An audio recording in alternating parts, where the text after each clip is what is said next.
Chaayinaan murtee Jaappaan uggura meeshaa waraanaa alatti erguuf kaafte kun balaa waraanaatti jechuudhaan Jaappaan akeekkachiisuun dhaga'ame bal'ina oduutiin dhiyeessina.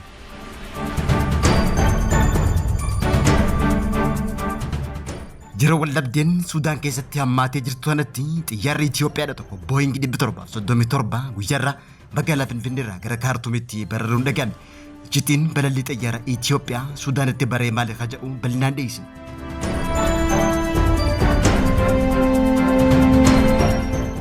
Ameerikaan qoqqobbii biyya Eertiraarra keessee kaasuudhaaf karoora qabaachuun dhaga'ame. Hojii gaggeessitoonni dhaabbata Tiyaansii hidhaa waggaa 17 fi maallaqa birrii biiliyoona 40 adabamuun dhaga'ame bal'inaan dhiyeessina. Daawwattootaa fi hordoftoota lammii miidiyaa nageenya keenya bakka jirtan maratti sin dhaqqabu kanneen amma isin dhageessifne hanga footoo lammii miidiyaatii amma bal'ina oduutti aansina. Biyyi Chaayinaadhaa murtee Jaappaan uggura alergii meeshaa waraanaa waggoota 10 keessee turte kaasuu isii hordofuudhaan murteen tun murtee hamaa waraana jajjabeessuu jechuudhaan cimsitee balaaleffachuun dhaga'ame.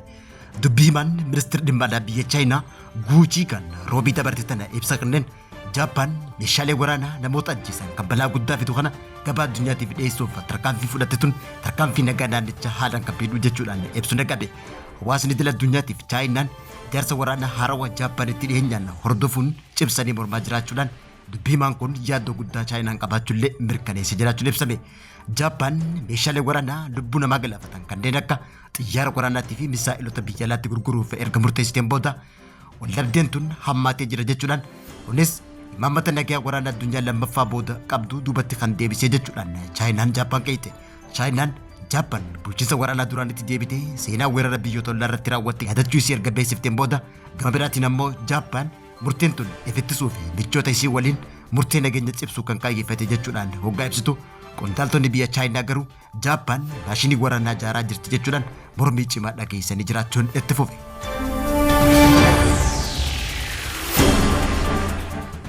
Yeroo waldhabdeen Suudaan keessatti hammaataa jirtu kanatti guyyaarraa xiyyaarri Itoophiyaadhaa Boeing 737 magaalaa Finfinneerraa ka'uudhaan gara biyya Suudaan Kaartuumitti bararuun dhaga'ame. Barri tana duuba garuu iccitiin jiraachuun shakkame. Guyyaarraa eebila 23 bara 2026 xiyyaarri Boeing 737 yookaan 86N jedhamu magaalaa Finfinnee buufata xiyyaara idil addunyaa Booleerraa ka'uudhaan gara poortii Suudaanitti bararuun isaa gabaafame.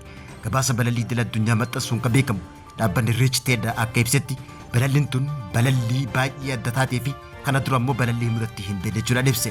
Kana jechuun sababnii fi iccitiin balallii kanaa kan hin beekamne jechuudhaan dhaabbanni kun kan gabaase yoggaa ta'u poortii Suudaan teessoo masaraa Jeneraal Alburaanitti waggaa tokkoon dura obbo Geetaachoo Raddaatii fi ambaasaaddarri Itoophiyaa ambaasaaddarri Riidwaan Hussein xalayaa ministeera muummee Itoophiyaa Dr. Abiyyi Ahmad irraa fuudhanii eega geessaniin booda balalliin tun deebitee kan jalqabaa ta'uu ibsati jira. Ergasii ammoo balalliin Finfinneerraa gara poortii Suudaanitti deebite tun kan jalqabaa ta'uu kan ibsamte yoo ta'u mootummaan Itoophiyaadhaa humna dafee dhaqqabaa Suudaaniif deeggarsa guutuu taasisaa jiraachuu isaa ji'oota muraasan dabran keessa gabaasa bal'aa ba'aa ture hordofuudhaan hariiroo mootummoota lameenii Finfinnee hanga poortii Suudaan jidduu jiru baay'ee wal xaxaatee kanatti balalliin tun jalqabamuun ibsame. Haa ta'uutii malee guyyaarraa xiyyaarri Itoophiyaa kun gara Suudaanitti imaluun waa malee akka hin taane ibsameeti jira. Xiyyaarri Itoophiyaa kun maaliif gara Suudaanitti barree jiru yaada keessan nuuf qoodaa isiniin jecha amma gara odeeffannoo teenyetti aanutti isin dabarsina. Mootummaan Ameerikaadhaa qoqqobbii Eertiraarra kaa'e kaasuudhaaf karoora qabaachuun dhaga'ame. Bulchiinsi pirezidaantii Ameerikaa Doonaald Tiraamp hariiroo Eertiraa waliin qabu fooyyessuuf jecha qoqqobbii Eertiraarra kaa'e kaasuuf karoora qabaachuun gabaafame. Gorsaan dhimma Afrikaa olaanaan bulchiinsa kanaa Moosad Paawulos bulchiinsa Tiraamp adeemsa qoqqobbii murtee Eertiraarratti kaa'ame jalqabuuf fedhii akka qabu dippiloomaatota biyya alaatti himan jechuudhaan gaazexaan Wall Street Journal qondaaltota kanneen waabeffachuun guyyaarraa gabaasee jira. Qondaaltonni biroo ammoo akka gabaasanitti Ameerikaan hariiroo Eertiraa waliin qabdu fooyyessuu fi qoqqobbii kaasuuf karoora qabdu gamaa jirti jechuudhaan himu gabaasni kun addeessee jira. Pirezidaantiin Ameerikaa Doonaald Tiraamp pirezidaantii Eertiraa Isaayyaas Afwerqii wajjin mari'achuuf fedhii qabaachuu kan ibsame yoggaa ta'u pirezidaantiin Eertiraa Isaayyaas Afwerqii irra deddeebiidhaan Eertiraan bara pirezidaantii Tiraamp Ameerikaa waliin hariiroo qabdu fooyyessuuf fedhii akka qabdu dubbachaa turuun ni yaadatama. Kanaan dura ammoo pirezidaantiin Eertiraa Isaayyaas Afwerqii hariiroo Ameerikaa wajjin qabdu Eertiraan akka fooyyessuuf ministeera dhimma alaa isaa Usmaan Saalaa Mohammad gara Waashingtanitti ergullee Pirezidaantiin Ameerikaa Doonaald Tiraamp Waashingtan irraa ministeera dhimma alaa Eertiraa Usmaan Saalaa ofirraa ari'uun ni yaadatama.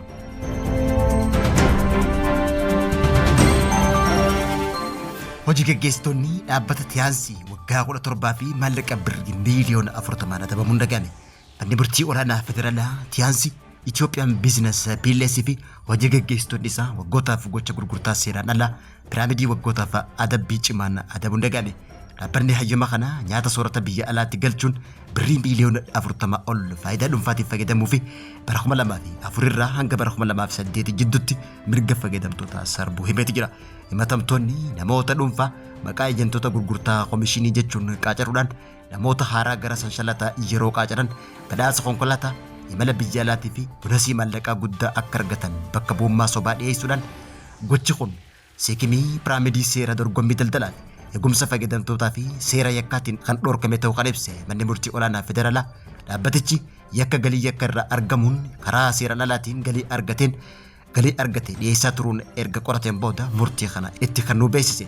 Haaluma kanaan manni murtichaa himatamaa jalqabaa Tiyaansii Itoophiyaa adabbii maallaqa birrii miiliyoona 20 akka kafalu kan ajaje yoo ta'u hooggantoonni isaa ammoo obbo Diyongi Gaangii fi obbo Tewoodiroos Baqqalaa tokkoon isaanii ammoo hidhaa waggaa 17 fi maallaqa birrii miiliyoona 10 adabamanii jiraachuun ibsame. Yeroo ammaatti poolisiin himatamtoota lammaffaa fi sadaffaa to'annoo jala oolchuun mana amala sirreessaatti akka dabarsan ajaja cimaa kennuun ibsame. Daawwattootaa fi hordoftoota Lammii Miidiyaa irraa oduun yeroo kanaaf qabnu kan gammadduu hordofaa turtanii turtii gaarii.